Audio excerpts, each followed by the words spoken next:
आज उहे कथा बा जौनी राजा के नाम सत्यवादी राजा हरिश्चंद्र सपना में सपना देखी है और सपन के बाद सच भइल अपनी मेहरारू के अपना लड़का के ले आके बनारस में बेची है।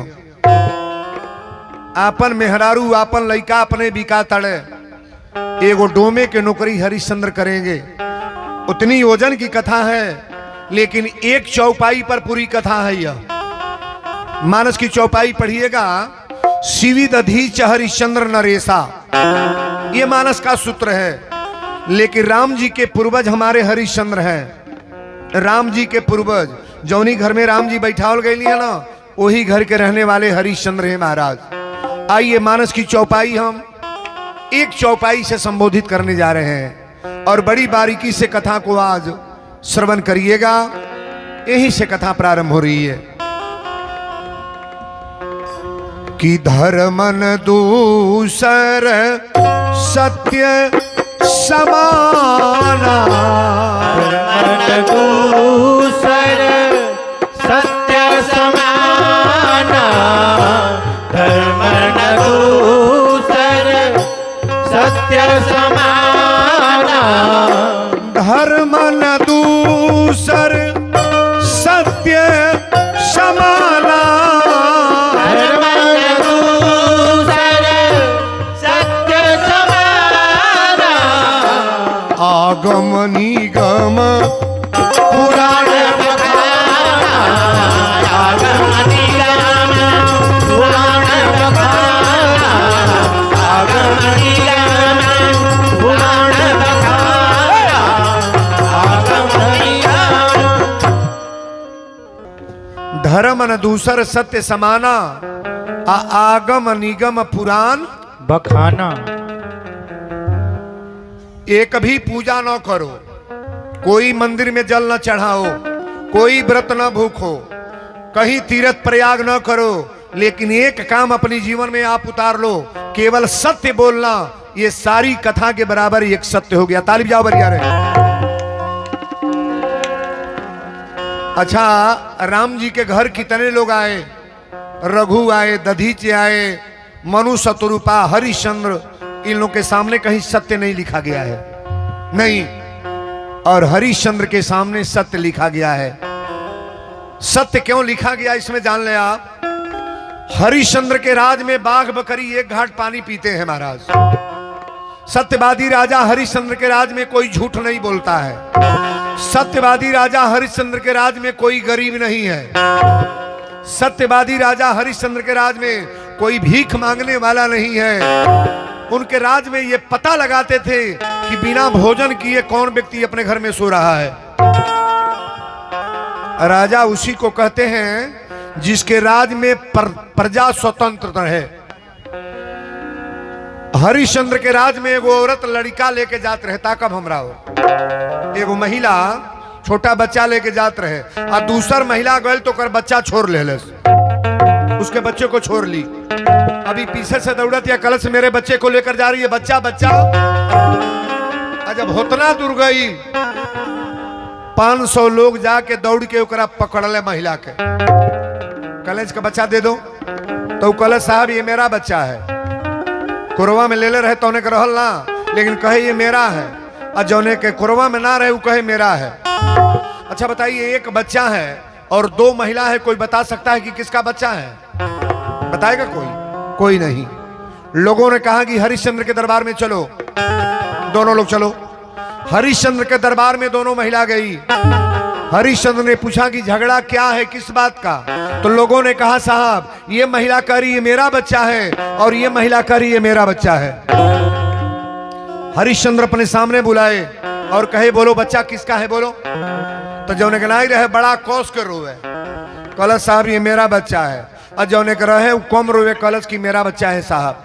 हरिश्चंद्र ने कहा एक काम करो, अपने मन दरवाजे पर चौकीदार से कहे कि तलवार ले आओ, तलवार ले आओ मेरे सामने। अब ये दोनों महिला सोच लें कि तलवार क्यों मंगा रहे हैं। हरिश्चंद्र ने कहा कि तलवार मंगा करके बच्चे को 2 टुकड़ा करके दोनों को बांट दो। अच्छा जौन पेटे में से पैदा कैले बा उ बेटा कटवावल चाहिए। जौन पैदा कैले रहे कहले साहब हमार लड़का ना हो, यही के लड़का है दे दी साहब, इसी का बच्चा है ये। परीक्षा करना है कि हो गया? नहीं हो गया, नहीं हुआ, डायरेक्ट परीक्षा हो गया। झूठ बोलने वाले के लिए महाराज ये हरिश्चंद्र का राज है और सत्य बोलने वाले का राज है। आज देखो दोनों की बात मैं बताने जा रहा हूं। हरिश्चंद्र ने कहा कि तलवार से 2 टुकड़ा करके बांट दो, तो जौन पेटे में से पैदा के ले रहे कहले साहब ये मेरा बच्चा नहीं है, ये इसी का बच्चा है, दे दीजिए साहब। हरिश्चंद्र समझ गए जो कह रही है मेरा बच्चा नहीं है, ये इसी का पैदा किया बच्चा है। अपने बच्चे को कोई कटवाना चाहेगा? कलश की बाबू हमार जियत रहे कहीं रहे, अबे मार दी है जान से, अगर काट के बांटिए दे तो लेके क्या करब हम? कलश साहब ये मेरा बच्चा नहीं है। हरिश्चंद्र समझ गए जो कह रही है मेरा बच्चा नहीं है, ये तो बच्चा इसी का है। उसको कहे कि तुम खमिया के बगल में खड़ी हो, खम्भे में बंधवा करके 50 कोड़ा मरवाए। और हरिश्चंद्र ने कहा कि आज से मेरे राज में अयोध्या में कभी झूठ मत बोलना। ये पश्चिम से पूर्व पड़े सरजू मैया बही हैं और ये राम का दरबार, अयोध्या की कथा, जिस परिवार की इतनी सुंदर कथा और कहानी आप सुनने जा रहे हो, इस प्रवचन को बड़ा प्रेम से सुनना। अब प्रवचन ये जिससे खड़ा होता, इंद्र के दरबार लगा था। बोलो इंद्र भगवान की जय। इंद्र के दरबार में सारा देवता लोग, राजा महाराजा बैठे हैं और नारद जी बीड़ा बजावत गईले। भगवान इंद्र के दरबार में जब गए तो नारद जी कहे नारायण नारायण नारायण। भगवान इंद्र कहे नारद कहां से?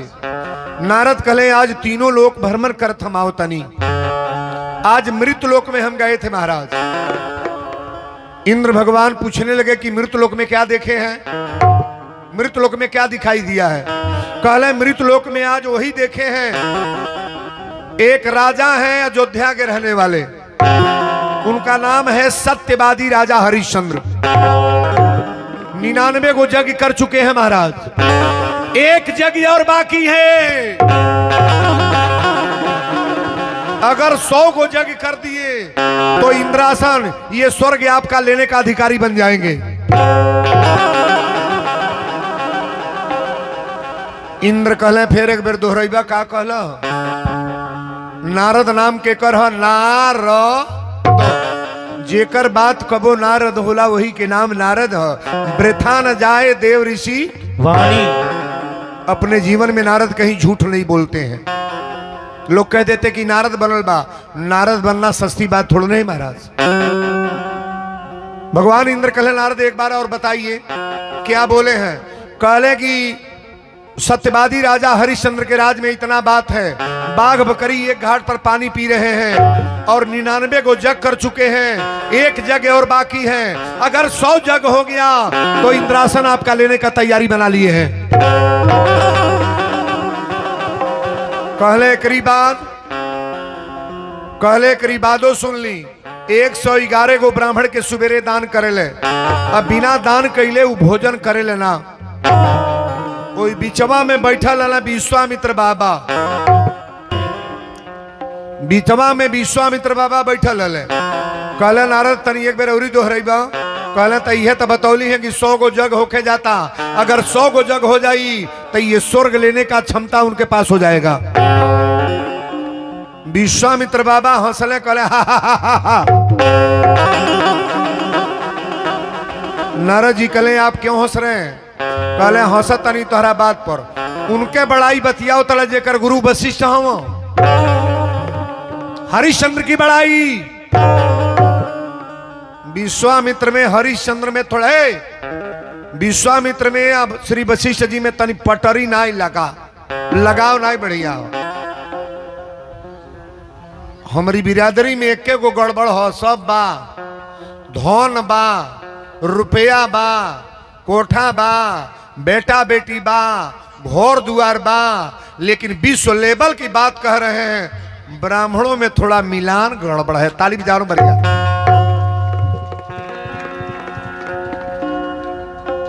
अब जिगना के बाबा लोग बूझ ले भीतर वीरेंद्र बाबा बुझो है बैठल बड़े है जगिया में सब एक साथ बैठा था ना मजाल का उनके दुआरे पर जाके बैठा चाहे उनसे पूछे भैया का हाल चाल बा चाहे पंडित जी चाय पानी भइल ए पंडित जी खेत का हाल क्यों सब बोला था को मतलब हई पार्टी इहो पार्टी चली तो लुगा से तर तोप के चले ली हमरा उनसे मतलब नहीं हम हे पड़ जाता एक के घरवा में 3 गो दिया दिन बड़ी 3 रास्ता से एक चक्रोड़ धोखा होता है सर्कस पड़े होती है जिगना का मतवा लोग का कहता नहीं गलती नहीं होता हो है गलती होता सही है कि ना इला बोल दादा सही बोलो सच्चे दरबार की अच्छा बताइए आपसी मिलान बढ़िया है कि नहीं करना चाहिए कि नहीं नहीं करना चाहिए यहाँ कौन संपत्ति लेकर कौन जाएगा महाराज ये कोठा हमारी कौन लेकर जाएगा ये बेटा नाती पोता लेकर कौन जाएगा जब गारंटी नहीं कि जवन का मुई की बुढ़वा तई हमनी का घमंड कल बेकार बगिना नहीं बेकार है ये पूछले में काल भाई दीदी जगी में गई लली हाँ चली हम चलता वीरेंद्र के कथा सुने परिक्रमा कैली हाँ भोजन जन कैले बानी चाय पानी पियली ये बोलने में कुछ लागता हो हई हो चलता भीतरे बुझे वाला तो बुझते बा वीरेंद्र बाबा का कहत हमनी के सब बा आपसी प्रेम मोहब्बत नहीं है महाराज और वीरेंद्र प्रेम मोहब्बत बनाने जा रहे हैं आज कांटा करके प्रवचन को सुन लेना और इसके बाद कीमत लगाना कि वीरेंद्र आप क्या बोल के गए हो अपना बेटा और भाई समझ करके कथा को सुनना और सुनने के बाद बताना कि क्या बोल गए विश्वामित्र बाबा कहले कि उनका बड़ाई बतिया उतरा वशिष्ठ के जिनके वशिष्ठ के चेला हरिश्चंद्र नारद जी कहले कि ए विश्वामित्र बाबा इतना उरेब न बोली रउरा उनके में कमी का देखले बनी कहले कमी न पूछ और जब इतना बड़ाई बतिया उतर तो राती के पते लगा ले नारद जी तो चली अले आई 12 बजे रात के हरिश्चंद्र के तन सुन ली सत्यवादी राजा हरिश्चंद्र के एगो बेटा बा जौना लड़का के नाम रोहित हो का नाम बा रोहित 12 वर्ष का लड़का है औरत के नाम तारा सबिया 2 नाम है तारा के रोहित के लेके बेड़े पर हरिश्चंद्र सुतल रहले अब 12 बजे रात के सपना में विश्वामित्र बाबा आ गई 12 बजे रात को आ गए आज जब संत के देखले तो सपना में हरिश्चंद्र प्रणाम कैले करे गुरुदेव प्रणाम दंडवत बाबा लिखले बनी कि संत मिलन को जाइए तज ममताभिमान आज ज्यो ज्यो पग आगे बढ़े कोटिन यज्ञ ये स्वप्न का बात मैं बोल रहा हूं संत सपना में भी आ जाए तो बात सत्य मान लो लेकिन सत्य मानना किसको है जो सत्य बोलने वाले हैं 12 बजे रात के गईले विश्वामित्र बाबा कहले राजन कहले हाँ सरकार दंडवत कहला तारा द्वार पर आयल बनी कुछ मांगे कहले दिल खोल के मांग ली का चाहिए हमार तो दाने देवे खातिर धरती पर पैदा भइल बनी कहले तो दान देने के लिए पैदा हुए तो एक चीज दे दीजिए जहां ले तुहार घोड़ा गयल बा चाबू जौनी चाबू से घोड़ा चलोले बड़ा ये सगरी राज के जितना मलिकई बा हमके दे दो हरिश्चंद्र कहले सरकार दे दिली कहले जितना तुहार खेती बाड़ी प्रॉपर्टी अयोध्या में बा सब दान कर दो कहले दे दिली कहले कोष में जितना खजाना बा इहो दान कर दो हरिश्चंद्र तीनों चीज दान दे दिले बाबू और दान दे के सपना में विश्वामित्र बाबा चल गए पहले रोरा एक बात बताई स्वप्न का बात सत्य होता है कि गलत गलत होता है सही बोलने वाले के लिए सत्य है और जो दिन भर झूठ बोलते हैं 1000 गो सपना देखा तो गलती बटले बा लेकिन हरिश्चंद्र का स्वप्न सत्य है सपना का बात सत्य रामचरितमानस को पढ़िएगा सुंदरकांड की चौपाई में बोल रहा हूं त्रिजटा नाम राक्षसी एका त्रिजटा सपना देखलक सपने बानर लंका जारी जारी सपना देखलत कि सपना में बंदर आइल है, लंका जरा के चल गई। सीता से बतावलस कि सपना सही भल की गलत। लंका ना जरल, नहीं जरल, ना जरल, जर गई। वहां राम रजय, जो अयोध्या कांड की चौपाई, वहां राम रजनी और शेषा आ जागी सी स्वपन एक देखा। सीता जी सपना देखली कि भरत सेना लेके आवत है। ये सपना सही है कि गलत? सही। भरत जी सपना देखले कि अयोध्या में कोनो ऐसा काम होता जो रात में चिंतित रहले, पिता दशरथ जी के मृत्यु हो गए, जो भरत सपना देखले। मानस का सपना कहीं गलत नहीं है, सत्य 100% सत्य महाराज। सुबेर जब भइल तो हरिश्चंद्र स्नान कैले। स्नान कैला के बाद सारा सामान, कपड़ा लता, चावल आटा गजवले और कहले अब जे आई सबके दान कर। लाइन लगल बा ही तरह, केहू चावल देता है, केहू के कपड़ा देता है, केहू के सोना देता है, केहू के चांदी। अब बांटत चल गई। सबसे लास्ट में यह विश्वामित्र बाबा कमंडल सोटा लेके खड़ा बड़े। तारा के बुला के कहले, तारा हम रात में जो सपना देख रहे बनी, सपना सत्य बा का? कली स्वामी आप संत हैं और आपका सपना तो सही होगा, चूंकि सत्य बोलते हैं ना। कहले कि वो पंडित जी आवत रतिया के सुतले में यह कुछ मंगले बैठे। अब देखिए क्या होने जा रहा है। तो ले विश्वामित्र आई ले, कहले कि दंडवत महाराज प्रणाम, आसन ले। कहले आसन ना ले, तारा द्वार पर आयल बनी, जो मांगा तनी तो दे दो। एक चीज मांगो। कहले दिल खोल के मांग ली, हम राजा हैं, जवन इच्छा बा तौर मांग ली। कहले राजा एक चीज दे दा हरिश्चंद्र, 100 भर सोना हमके तू दान तनी पर कह दो।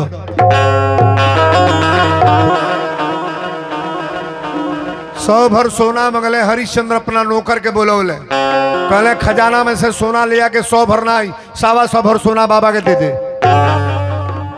विश्वामित्र हंसले, कहले हरिश्चंद्र कहले महाराज आप हंसत कहे बानी? विश्वामित्र कहे कि राजल राती में कुछ दान देले बड़ा? कहले हाँ सरकार देले तो बानी। कहले का? अत खेत बारी। कहले औरी का?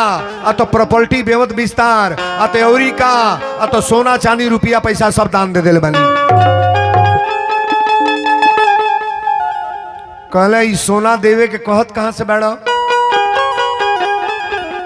हरिश्चंद्र की आंख में आंसू आ गई। रानी से कहले रानी रात में सोना भी दान दे दिल बनी, अब हमरा लगबा का? जे जे बनल वीर ओकरो के लाचार कैले बा, समय केहू के न छोड़ले बा बेकार। पृथ्वी पर कोई बचा नहीं बाबू। हरिश्चंद्र अपना रानी से कहले रानी हम तो सोना राते में दान दे दिल बनी। विश्वामित्र बाबा कहले बोला सोना दान कैसे करबो? कहले सरकार खेत तो दे दिल बनी, खेत बेचब ना। संपत्ति दाने कदल बनी बाना, आई घर दाने कदल बनी, घर बेच के दे देती। हमरा लगबा का? 2 महीना के हमके टाइम दी, हम सोना रुआ के अपना मजूरी को के दे दे। विश्वामित्र कहले कि ये राजल मजूरी कैले से 100 भर सोना हो जाई, हो जाई। कहले तब? कहले हमके सोना आजुए चाहिए, आज जहां से इच्छा होके तहां से ले आके तू दान हमके करे आज। हरिश्चंद्र अपनी बेटा के हाथ पकड़ ले, अपनी रानी के हाथ पकड़ के उहे अयोध्या घर है जौने घरे के आज हरिश्चंद्र छोड़े जाता रहे। कहले तारा, कहली स्वामी अब रुरा कहाँ चलता नहीं? कहले कि अयोध्या ही राजधानी हमार ना हो, ई घर हमार ना हो, ई खेत हमार ना हो, ई संपत्ति हमार ना हो रानी। रोहित कहले कि का कैले बानी? हरिश्चंद्र कहले पुत्र बिना पूछले जचले ई हम साधु बाबा के सब दान दे दिल बानी। रोहित डांट के पूछले, अरे आए पिताजी का किए अब सर्वस दिए गवाए, ऐ पिताजी का किए सर्वस दिए गवाए, बिन जाने किसी दास को चाबी दिए थमाए।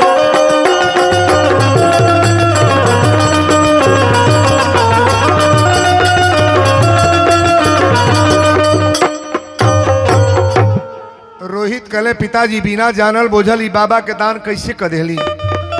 हरिश्चंद्र कहले बेटा होनी को कोई टाल नहीं पाएगा, होई हन वही जो राम रची।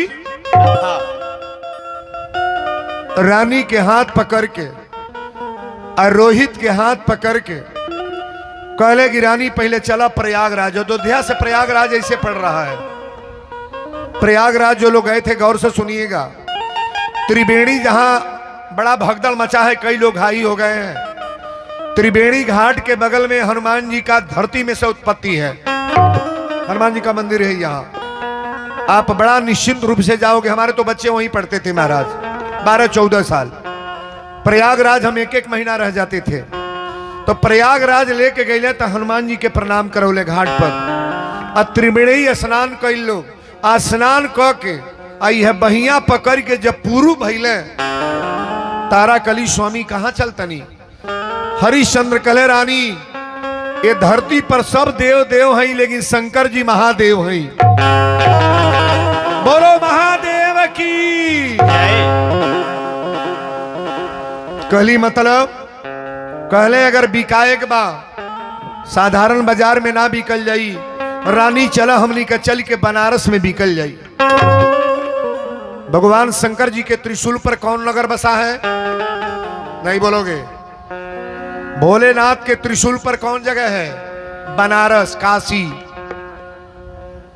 काशी अपने तीनों लोक का बाहर यह जगह माना जाता है, प्रमाण को पढ़िएगा। हरिश्चंद्र कहले रानी तू अब हमरा साथे चल।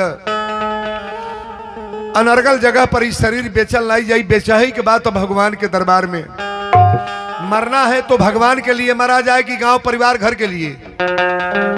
कभी जीवन को देना है, न्यौछावर करना है तो परमात्मा के लिए करो। ये दुनिया वाले क्या करेंगे सरकार। तारा के हाथ पकड़ ले, कहली तारा हम चल ना पाए। कितना दूर बनारस बा? हरिश्चंद्र कहले कुछ दूर बा, धीरे धीरे चल। लेकिन चले लगली तो रो के कहली कि कवन डगर जाई काशी हो नगरिया, कवन डगर जाई काशी हो नगरिया, कवन डगर जाई काशी हो नगरिया। तारा करली पुकार सुन सैया हमार, हमसे बतलावा बतलावा। कवन डगर जाई काशी हो नगरिया, कवन डगर जाई काशी हो नगरिया। नैहर छूटल ससुरा छूटल, छूट गे अयोध्या के राज हो। नैहर छूटल ससुरा छूटल, छूट गए अयोध्या के राज हो। कवनी नगरिया में हमरा के बेचबा, कवनी नगरिया में हमरा के बेचाबा। अरे के होई मोर खरीदार हो। झरझर नैना बरसे जैसे सवनवा झरा झर नैना बरस, जैसे ओ सवनवा झरा झर नैना बरस, जैसे ओ सवनवा। तारा करली पुकार सुन सैया हमार, हमसे बतलावा बतलावा। कवन डगर जाई काशी हो नगरिया, कवन डगर जाई काशी हो नगरिया। बोल दी शंकर भगवान की। अच्छा तो एक बात और बताइएगा, आज भी वर्तमान में हरिश्चंद्र घाट है कि नहीं? नहीं है, नहीं है। अरे दशा सुमेर के बगल में हरिश्चंद्र घाट पर जाओ ना। कथा तो वही की मैं बोलने जा रहा हूं, और ये दिल को छूने वाला प्रवचन है। पत्थर का करेजा अगर हो तो रोक कर बताना कि वीरेंद्र बाबा मैंने नहीं रोया। और कथा को बड़ा ध्यान से सुनना। हरिश्चंद्र राजा लेके बनारस में गईले, तारा से कहले कि तारा यही बाजार में हमनी के बिकाए के बाद। तारा कली की घूम घूम कहल जाए कि केहू की नहीं, कहले ये तरह नहीं, डुग्गी वाला के बुलौले। और डुग्गी वाला से कहले कि भैया एक बार डुग्गी लगा दो और बाजार में बोल दो कि कल 3 आदमी बिकने के लिए बाजार में आएंगे। एक नौजवान महिला बिकेगी, एक नौजवान मर्द बिकेगा, और एक 12 साल का बच्चा इस बाजार में बिकेगा। अच्छा, धरती पर कहीं सुन ले बानी कि बेटा मेहरारू लड़का बिकाइल बा, अब फलाने बेचले बड़े, लेकिन आज हरिश्चंद्र बेचने जा रहे हैं। रेखा एगो खिंचले 80 घाट पर पहले बाजार लगता था महाराज, पहले पूर्वजों की बात है। 80 घाट पर रेखा खिंचले और तारा के हाथ पकड़ के, रोहित के हाथ पकड़ के जब डुग्गी वाला बोले, कई लाख लोग जुटे हैं। अपना रानी के लड़का के हाथ पकड़ के हरिश्चंद्र बोली बोले जाता है। भगवान शंकर जी कहले जब हमारी बाजार में बिकाए आयल बड़ा तो साधारण आदमी से ना बिकवाए। शंकर जी 2 गो चीज उत्पत्ति कैले का, ए बाबू, सत्य या धर्म दूजनी के बनौले। सत्य बन गए पंडित और धर्म बन गए कलुआ डोम। सत्य बन गए ब्राह्मण और धर्म बन गए कलुआ डोम। हरिश्चंद्र यही तरह हाथ पकड़ के बोली बोले तरह, अरे ये काशी के बासियों सुन लो मेरी पुकार। ऐ काशी के बासियों सुन लो मेरी पुकार। बिकता हूँ कोई मोल ले होगा बड़ा उपकार।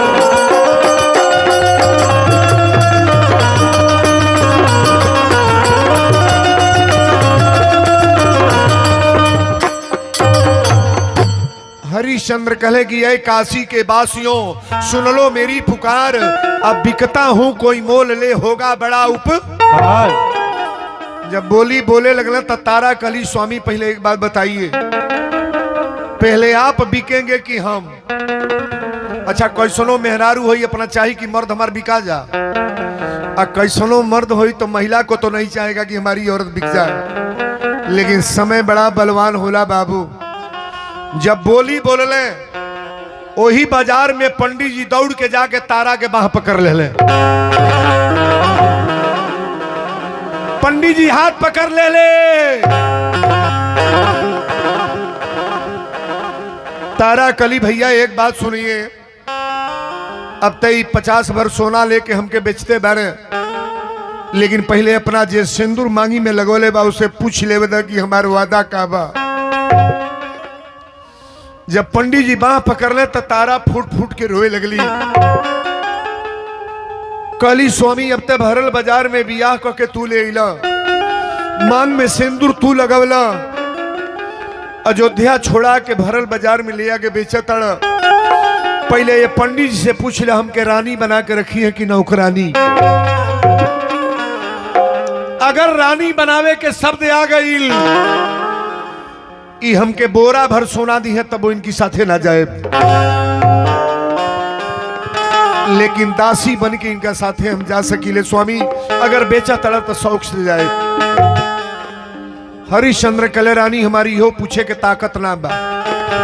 जौन चीज पैसा पर बिकाई ओकर पूछी के का करबे, चाहे रानी बनावे चाहे नौकरानी, जमन मन करे तौन करे, हमरा कोनो मतलब ना बा। तारा करी ठीक बा, जा तनी, लेकिन ये लड़का से पूछला, बाबा से कह दा कि लड़को लेके जाए साथे। हरिश्चंद्र कहले पूछे के बाद तू पूछो, हम ना कहब। तारा कली, पंडित जी और गोड़ धरतनी, बेटा जौन पैदा केले बनिए के साथे हम लेके चलब, जौन रोटी भात देबो में खिया ले, अपना बाबू के जीवन अपना साथे हम बिताए। तारा जब जाए लगली तो दौड़ के जाके अकौरिया में हरिश्चंद्र के पकड़ के रोए लगली। कहली जैया 7 गो फेरा घूमला तहिया कहला तू अर्धांगिनी हो। मांग में सिंदूर लगौला हमके आपन रानी बना के ले ला। आज भरल बाजार में बेचा तड़ा का जानी तो से फिर भेंट हुई कि ना हुई। अब तक हम जाता नहीं, लेकिन कथा को लास्ट तक बड़ा ध्यान से सुनिएगा। आरे मिलने से नाता आजू,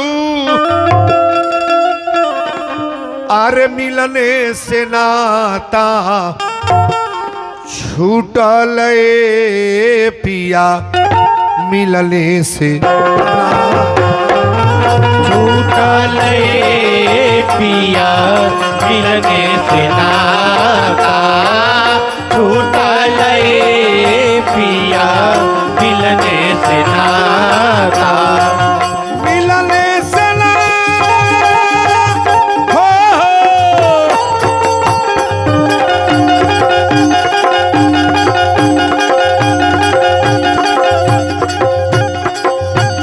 मिलने से नाता आजू,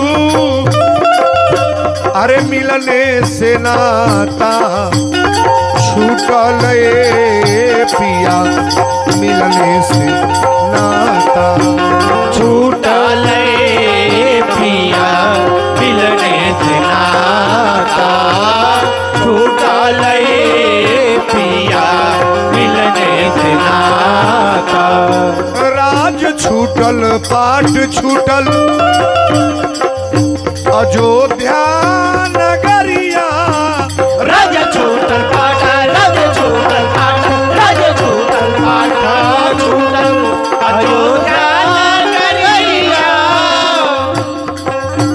स्वामी तो से रिश्ता नाता, अरे टूटल पिया।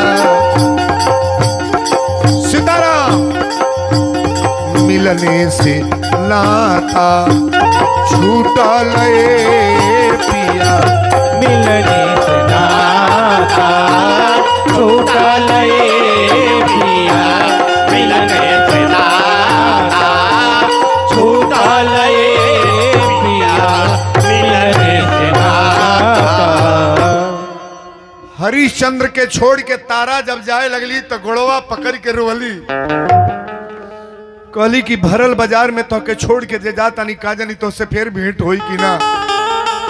अब भरल बाजार में बेचा तड़ा तोहरो तो मर्यादा होके चाहिए कि बियाही मेहरारू औरत है, हम तार पत्नी है, अर्धांगिनी है। अभी यदना आदमी हमरा के लेके जाता अब तो जाता नहीं साथे। जब तारा चल गई तो हरिश्चंद्र के आंख में आंसू आ गए। कहले शंकर भगवान तो हरि दरबार में आयल बनी न्याय लेवे, अन्याय ना। मेहरारू चल गए, लड़का चल गए तो अधूरा जीवन तो इससे हो गई। अब हरिश्चंद्र अपन बोली बोल रहे, अरे ऐ काशी के बासियों सुन लो मेरी पुकार, ऐ काशी के बासियों सुन लो मेरी पुकार। बिकता हूँ कोई मोल ले होगा बड़ा उपकार।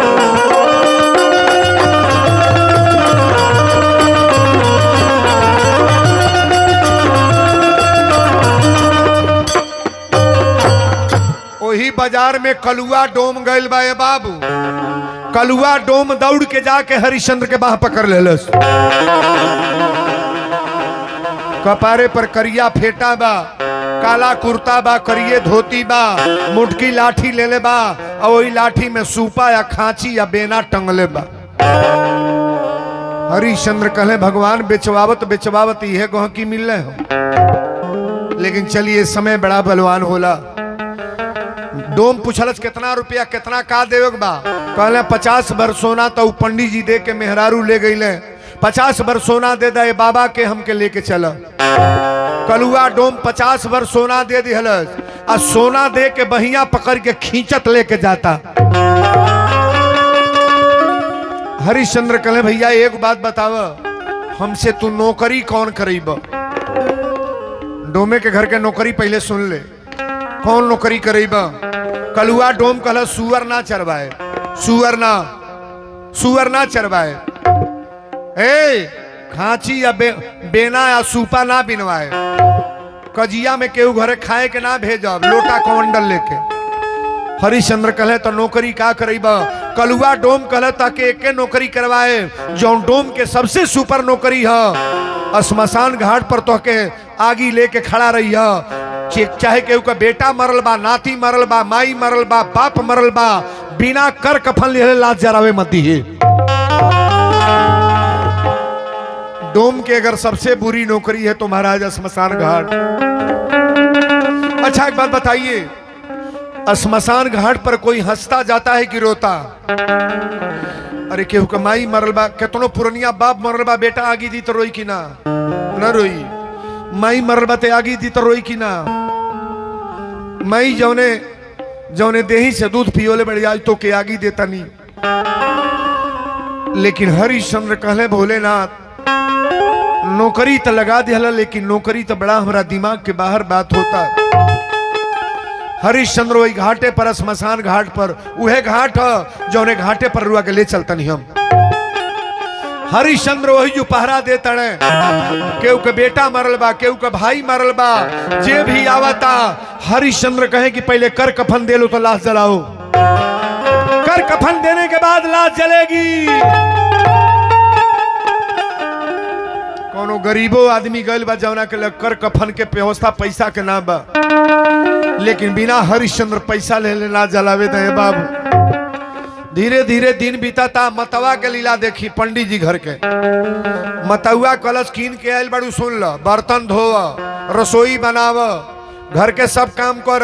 अपना बेटा के कई दर रोज फूल तूर के ले आवे, आ शंकर जी के फूल के माला चढ़ी, और दोनों जने के नौकरी यह रही जबले जी है तबले हमारे यहाँ यह करी है। तारा नौकरी करे लगली है बाबू।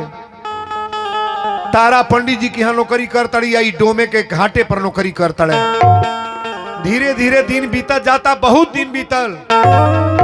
रोहित गईले फुलवारी में फूल तूरे, टप दे सांप काट ले। सांप काट ले। 5 गो लड़का दौड़ल बना। तारा, ये तारा तारा कली कहा हो गल? काहे चिल्ला तड़सो? लड़का कहल तोर बेटा मर गल, फुलवारी में मर गल बा। रोहित मर गईले।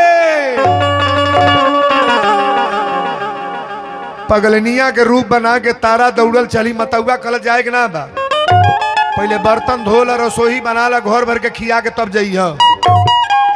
अच्छा बेटा मरल बा त माई के बेटा जरूरी बा के रसोई बनावल, लेकिन सोना पर किनाइल बड़ी मजबूरी बा। कैलो सब कार कैली, आ कैला के बाद खिया पिया के सांझी के बेरा वो लड़का के लग पहुंचल बड़ी। रोहित के देहिया पर जाके हड़ाक दे गिर गईली। कहली बाबू एक बेर हमरा और ताक द, तोर माई आइल बड़ी। तारा बोलावा तड़ी, बेटा एक बेर ताक द। तारा कली भोलेनाथ तारी दरबार में जे आवेला बझनिया के बेटा देला, जेकरा बेटा ना बाऊ के बेटा देला। हमके बेटा दे के हमरी बेटा के मुआ देला। ए बेटा के लाश लेके कहा जाई? ए लड़का के लाश लेके कहा जाई? हमारी बहनें बेटियां गौर करेंगी। आधा साड़ी खोल के बेटा के लाश लपेटली। केहू मरेला तो ओकरा देही पर एगो कफन चाहेला, लेकिन अबला नारी के लग काबा। आप जितनी बहनें हैं गौर से सुनना।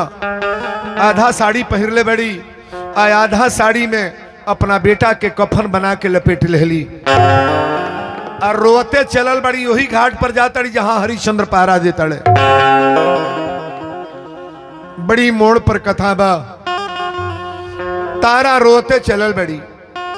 हरी गोदी में हमके देखी ललनवा, छोरी ली हलाए विधाता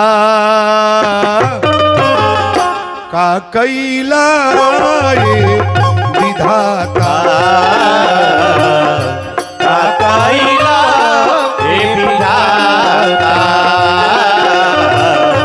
का कैला ये विधाता गोदी में हमके देके ललनवा छोरी लिया लाए विधाता का कैला ये विधाता का कैला ये विधाता का कैला ये विधाता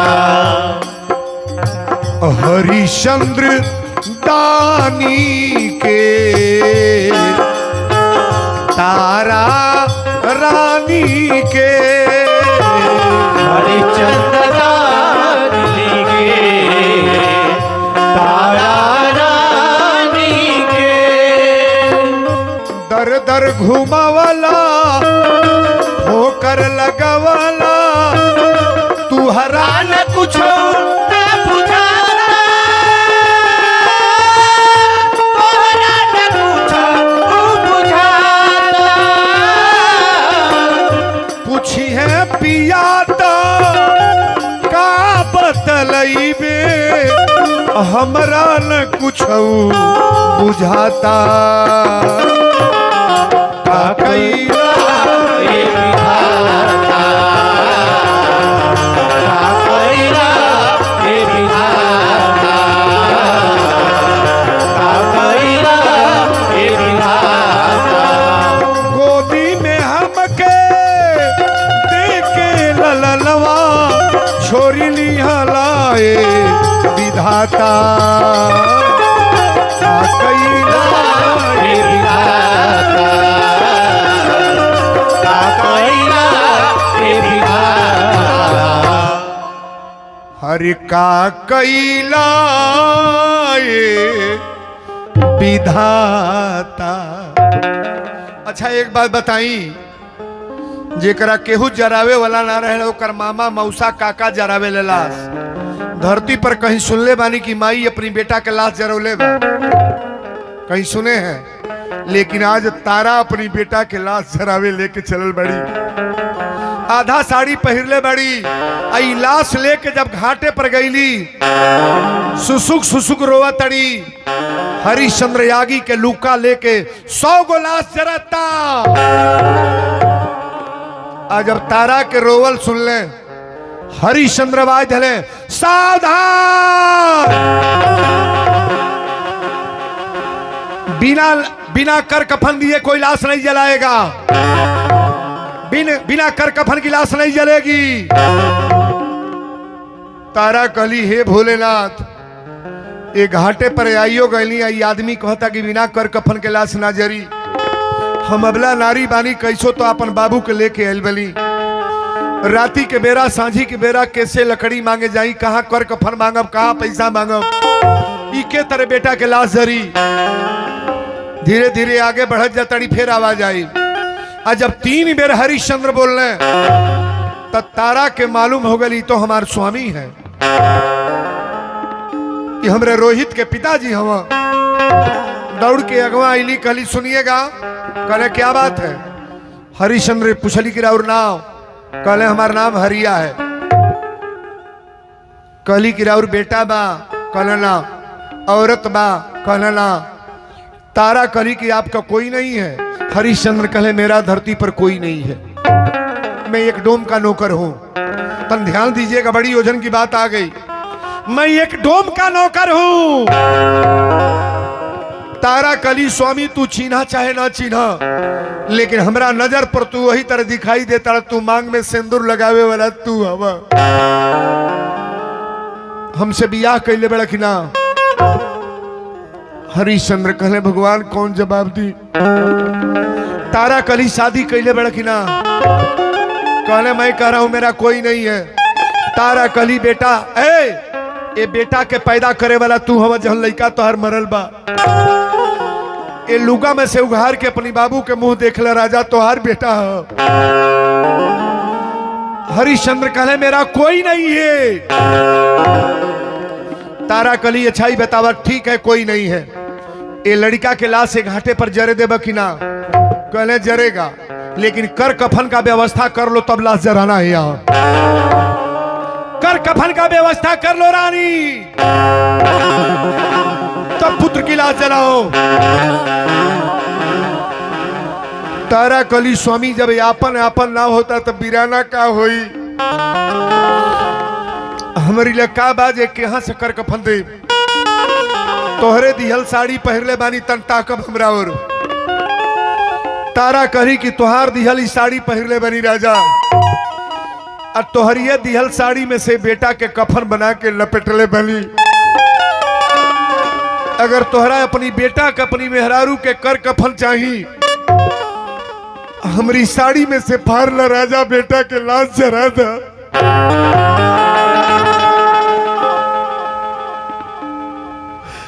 हमारी साड़ी में से फाड़ ला।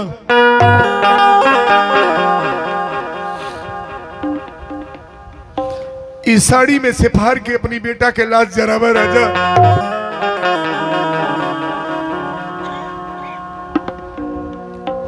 तू हरे दिहल साड़ी पहरले बनी रानी बना के ले इला मांग में सिंदूर तू लगवला।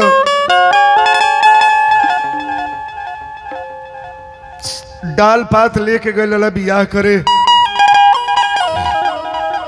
अयोध्या घर में से ले आके बाजार में तू बेचला। दूसरे मर्दे के हाथे हाथ तू धरवला। इस साड़ी में से फाड़ ले राजा। इस साड़ी में से फाड़ ला अपनी बेटा के कर कफन तू ले ला। हमरा लग दूसर बाका। हरिश्चंद्र कहले भगवान अब कौने और जाई। आपन मेहरारू अपनी लुगा में से कहती फाड़ के कफन ले ला लेकिन बेटा के लाश जरावे द। भोलेनाथ तोहरी दरबार में अन्याय ना होला। तू न्याय करे वाला हवा। तारा कली स्वामी तो से एक निवेदन और हमार बात सुन ला कि हो पिया के करे दुआरे जाई। हो पिया के करे दुआरे जाई। हो पिया के करे दुआरे जाए। अरे तू ही बतावा के करा से अब कोरा कफन ले आई।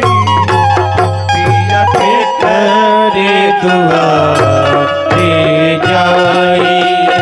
हो पिया के करे दुआरे जाए। तू राजा हम रानी रहली बुझेल आज कसाई। हो तू राजा हम रानी रहली बुझे लयाज कसाई। अपने लाल के चिन्हत लईखा के हाक लगाई। आपन जब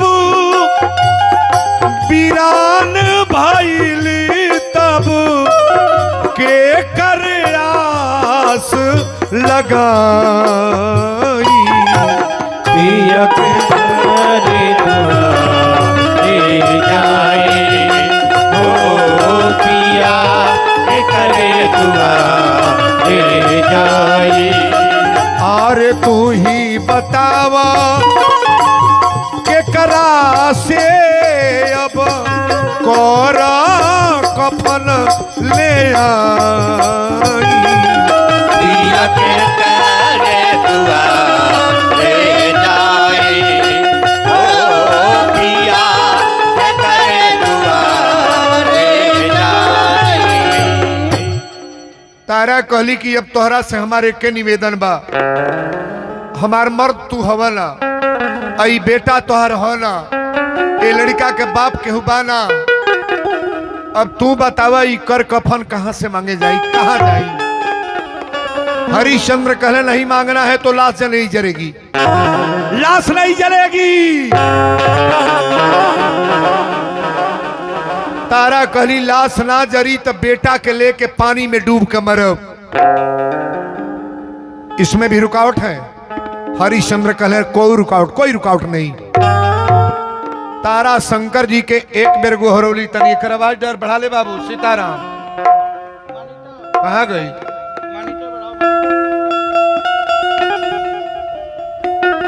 जितने लोग बैठे हैं थोड़ा हाथ ऊपर उठाइएगा, सभी लोग उठा लें, ताली बजाइए बढ़िया रे।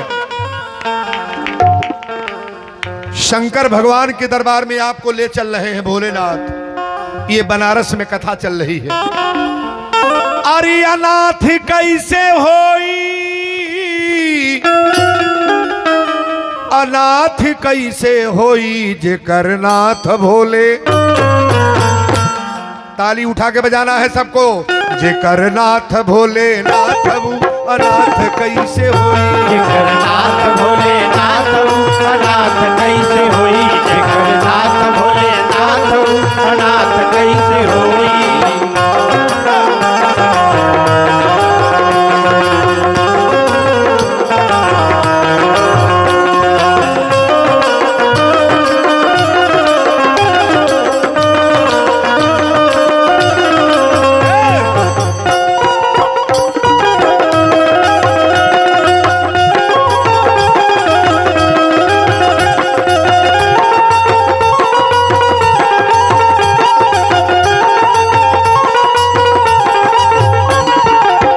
मंगल भवन अमंगल हारी, मंगल भवन अमंगल हारी, उमा सहित जेहि जपत पुरारी।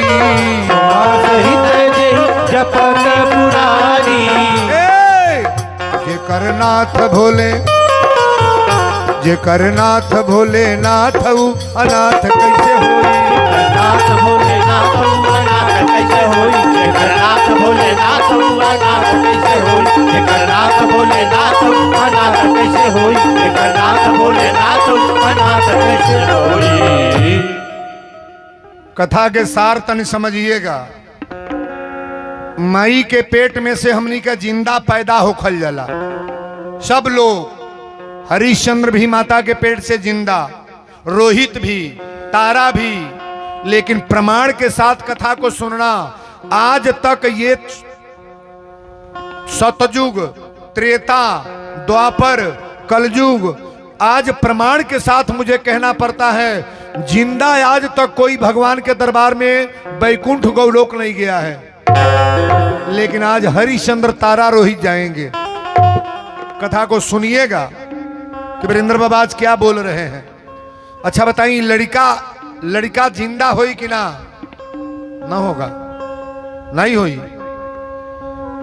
शंकर जी के दरबार में न्याय होता है कि अन्याय?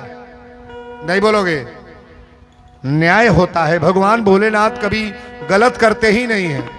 और अगर इच्छा से कथा सुन रहे हो, प्रेम से, आपके पुत्र के ऊपर, बेटे के ऊपर कभी कोई आंच नहीं आएगा। देहले तारा से शंकर भगवान पूछले तो रोवत कहे बैठू, तो बेटा हमार मर गल रोई ना। शंकर जी कहले लड़का तोर मरल ना बा, अपनी बेटा के नाव धोके बुलावा। आज जब बोलौली तो लड़का हिले लागल, और दूसरा बेर बोलौली तो टप दे रोहित खड़ा हो गया। ताली जाए बढ़िया रे। भगवान के मर्जी रही तो सारा रोग बीमारी अलगे, और उनकी लीला अलग है महाराज। शंकर भगवान कहले कि हरिश्चंद्र की बात बताव, अयोध्या के राजा बनब? कहले कि ना। कहले प्रॉपर्टी तो के चाहिए? कहले कि ना। कहले तब बोलो तो के का करी? कहले कि सरकार अब अपनी लोग के भेजी, अब ये मृत लोक में रह के क्या करब हम। तुरंत आदेश आई, अब पुष्पक विमान वो जो उतरल है बाबू वही घाट पर। कौन घाट? जौन हरिश्चंद्र घाट आज वर्तमान में है। अब पुष्पक विमान पर हरिश्चंद्र और तारा दोनों जनी चढ़े जाता लोग। हथवा हेलो कितना इको भइल बा समझता। हेलो, हरिश्चंद्र अपनी तारा के हाथ पकड़ ले और रोहित के हाथ पकड़ के वही पुष्पक विमान पर चढ़ले।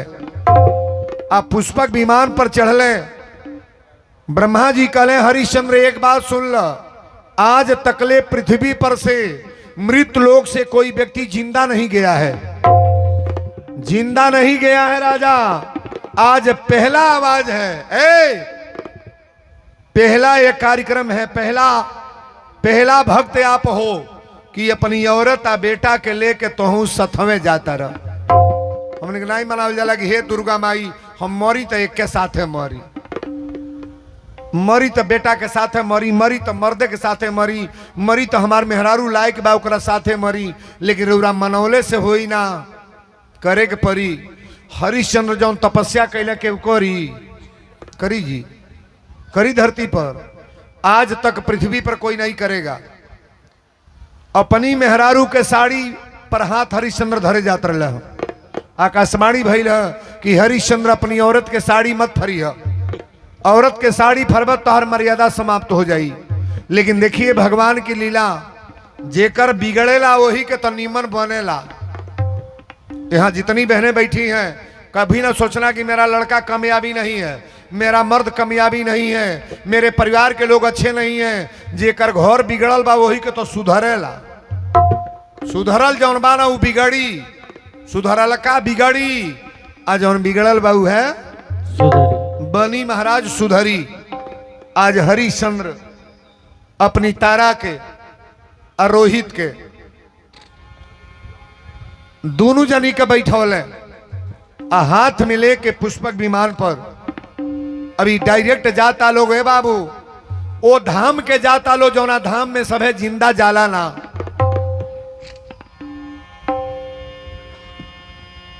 लेकिन भाव एजू आइल बा। आखिरी लाइन लौराए गीत के सुने के बाद, अरे सत्यधारी के सत्य बलवान हो,